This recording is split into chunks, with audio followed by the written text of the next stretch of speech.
Okay, what I do next is gonna freak some of you guys out. It's gonna freak you out. You're gonna scream at the screen. You're gonna think that I've completely gone bonkers. You've just gotta trust the process. Just trust it.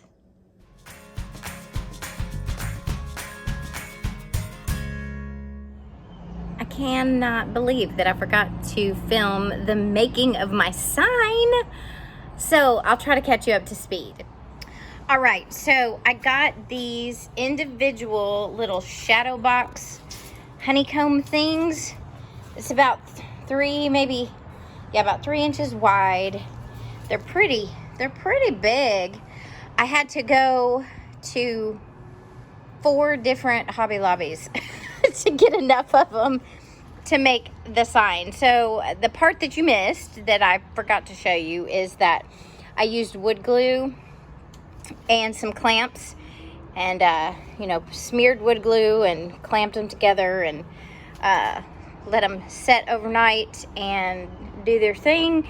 And then I painted them with my awesome yellow Oops paint. And so yeah, now I'm just gonna kind of sand it a little. I'm not gonna sand it a lot, but just so it doesn't look as fancy schmancy. Not that it looks fancy schmancy, but I did not paint this part, and you'll see why in just a few minutes. I also made a tiny one.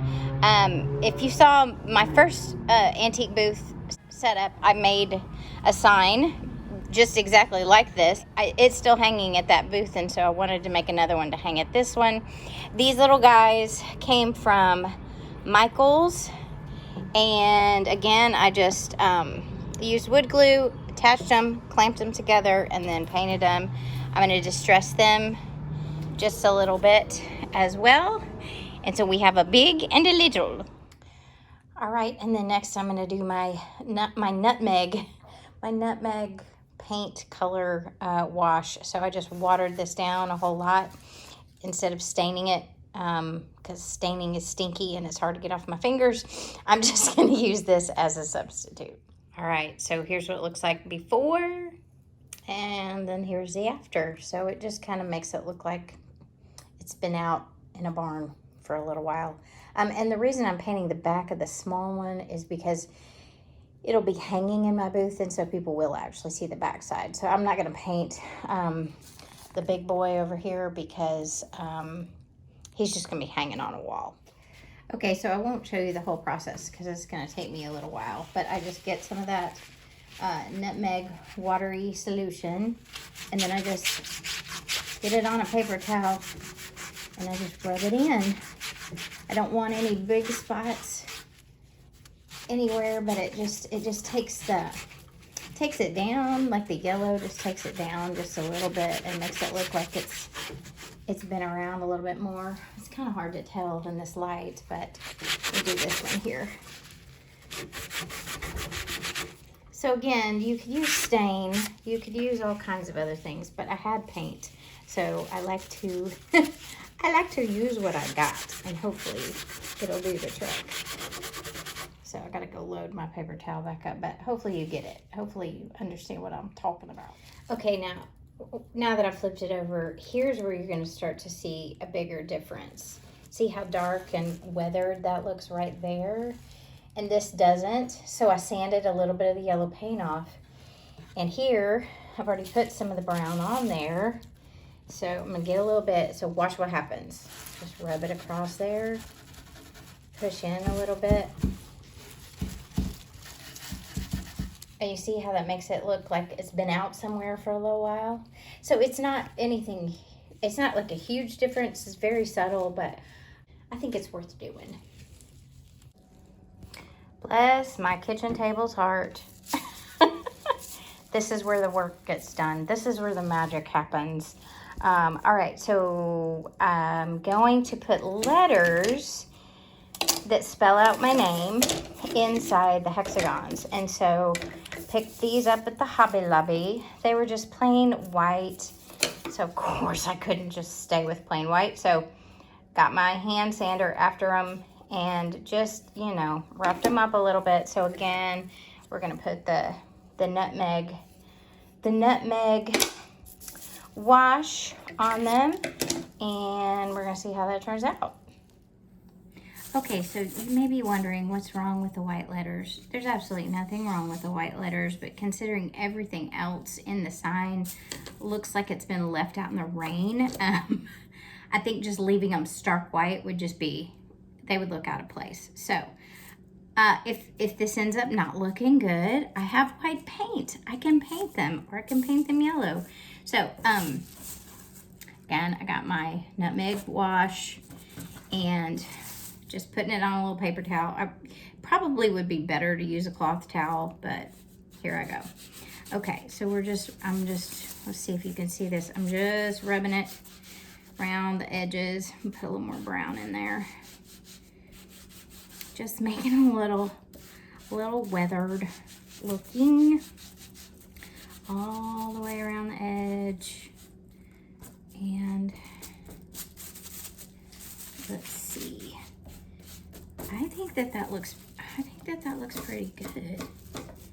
Okay. So there's that. Let's do a side-by-side comparison since we have two of the exact same ones. You see how different it looks? I think it's worth it. I think it's worth the effort to do this. So I'm gonna do it. Here goes the other one. Now, what would have been really cool is if I could have gone to a junkyard and actually found old letters from an old sign to use.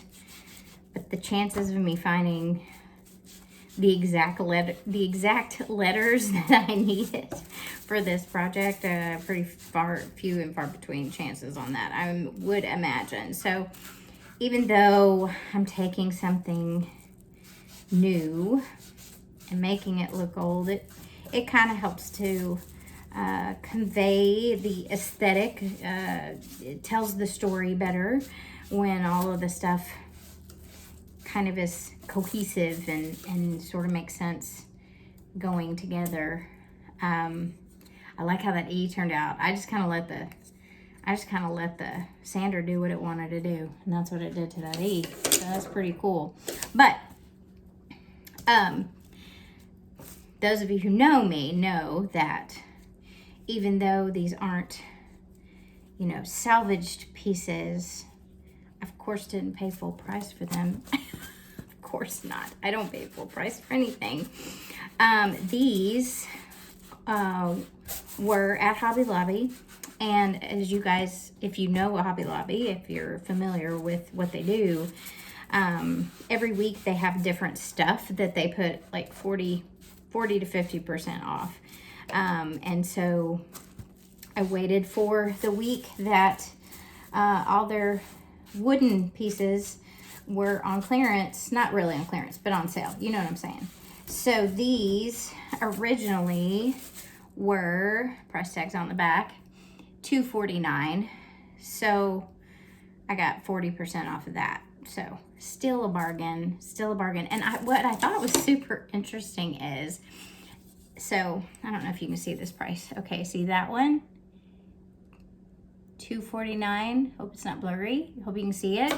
But this one, the letter U, was only $199, which I thought was so weird. But then I was talking to a lady about it, and she said, well, you know, some letters don't get used as much as others. So the poor little U, he wasn't valued as much, but he's going to be a big part of the Busy Bee sign. So the hexagons also, the giant hexagons that I got, I also waited for a sale on those. They regularly priced at Hobby Lobby were 89 cents. No. They were regularly priced at $8.99. So with the 40% off sale, that made them a lot more affordable. I had to have 7 of them. So who are my folks that are quick at math? I don't want to do it. I had 7 of them for 40% off of $8.99.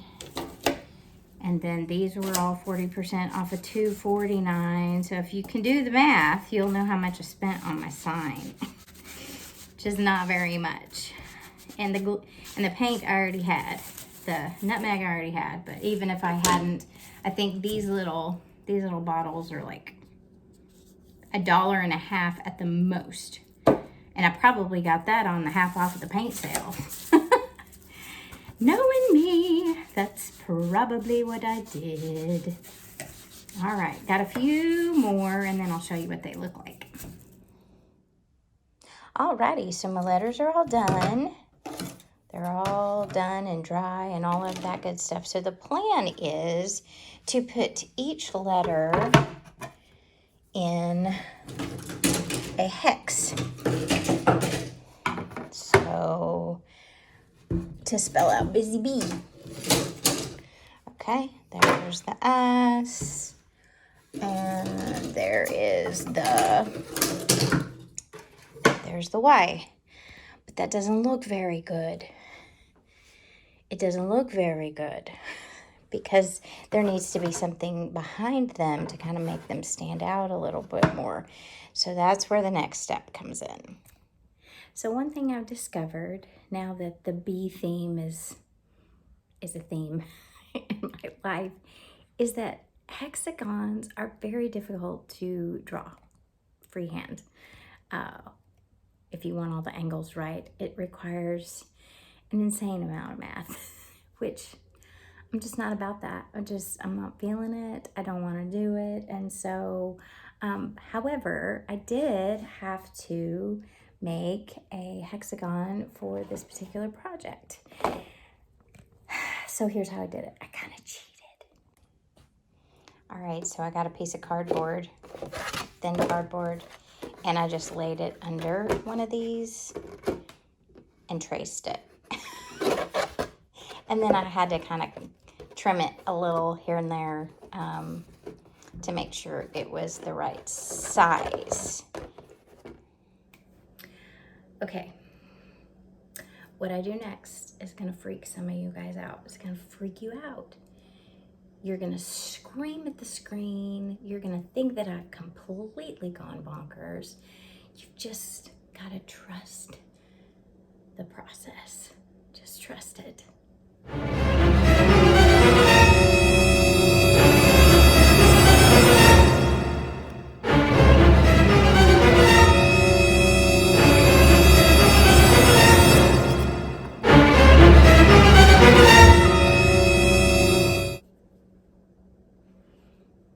It's okay.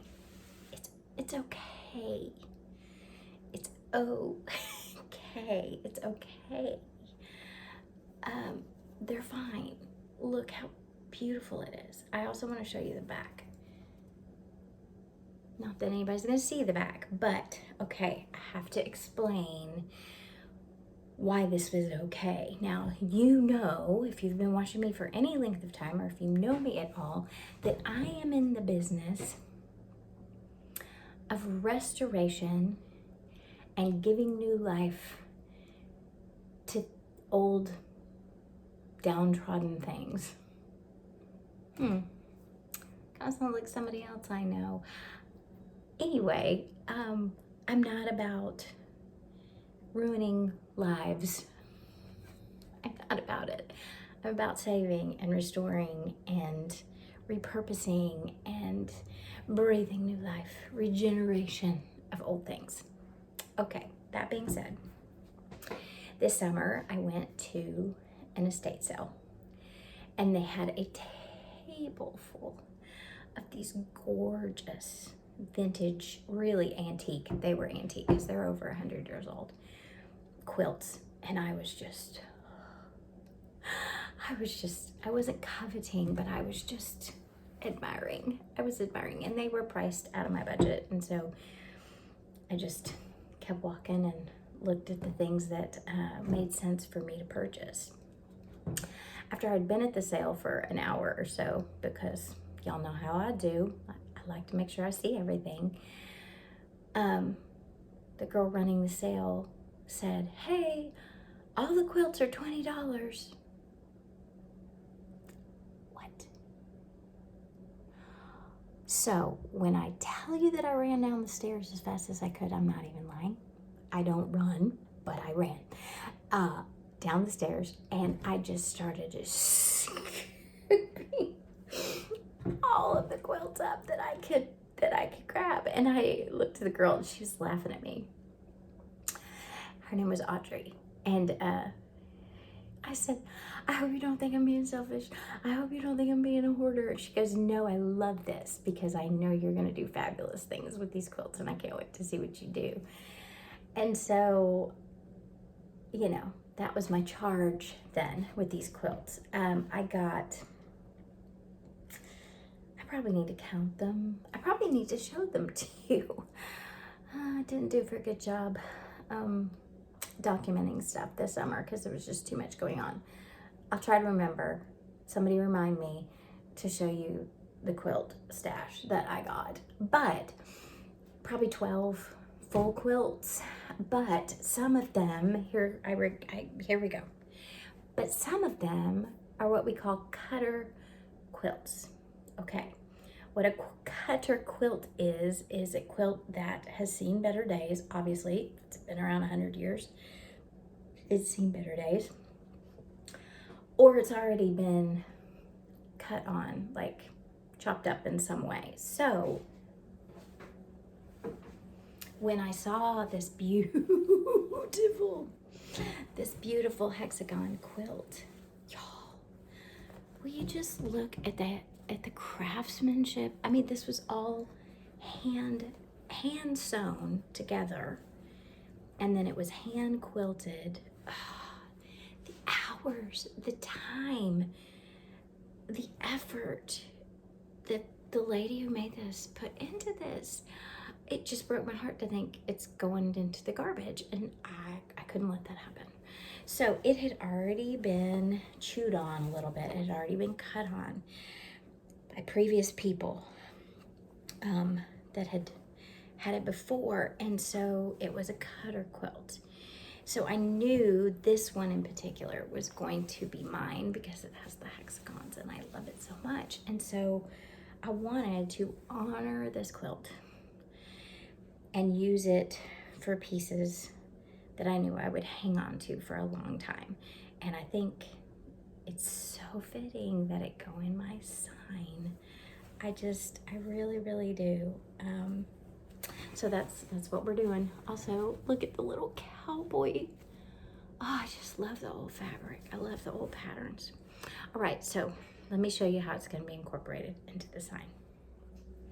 All right, so I cut 7 of them out. There's still loads and loads and loads of that quilt left for me to do other things with. So more than likely you will see it show back up.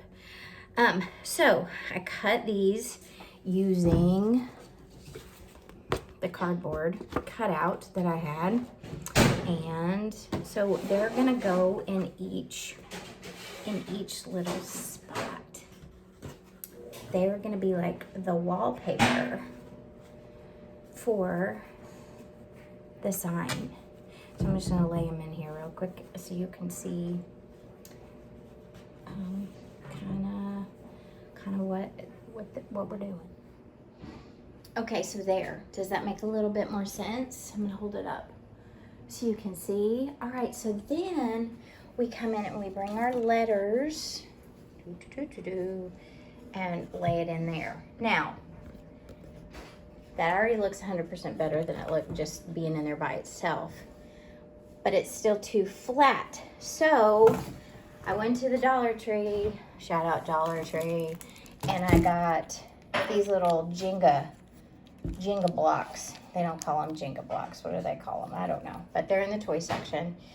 And so what I'm going to do is I'm going to put these under. Just imagine this says under. I'm not on top. I'm going to put these under. I don't know, maybe one in the middle. This. So it's going to stand up a little bit. So let me show you what that's going to look like. All right, and so that's what it looks like. So it kind of has a little 3D effect. It gives it a little shadow action going on. So I am probably just gonna hot glue those in. I'm probably just gonna hot glue all of it. You know, I should probably use something stronger like the super industrial glue, but I don't want to long-term damage the fabric. So hot glue, maybe even wood glue. Maybe I should do wood glue. That way it can wash off a little easier. All right, well, I'm not 100% sure what kind of glue I'm gonna use, but just know that I'm gonna try my best to take care of the fabric so that it doesn't get spoiled. All right, so I got them all laid out and all the little Jenga blocks on them, and now I'm just gonna hot glue them to the back. All right, so there we have it. I haven't glued them down yet, but I want you to see what it looks like. I think it looks fantastic. So you may be saying, well, there's the Busy Bee, where's your MKT? Well, she's over here right now. Let me grab these. So the plan is to hang these down here from a little clothesline. And I forgot, I had these little bumblebee, little knobby things. I got these off of Temu. Oh man, it's a dangerous place for me, but I thought these were really cute. I probably paid $1 for them. So I'm gonna put those there and then tie the little string. It's gonna come down across here and attach over to that other one. And so the MKT will kind of be like laundry, sort of blowing in the breeze. All right, and here she is. Isn't she beautiful?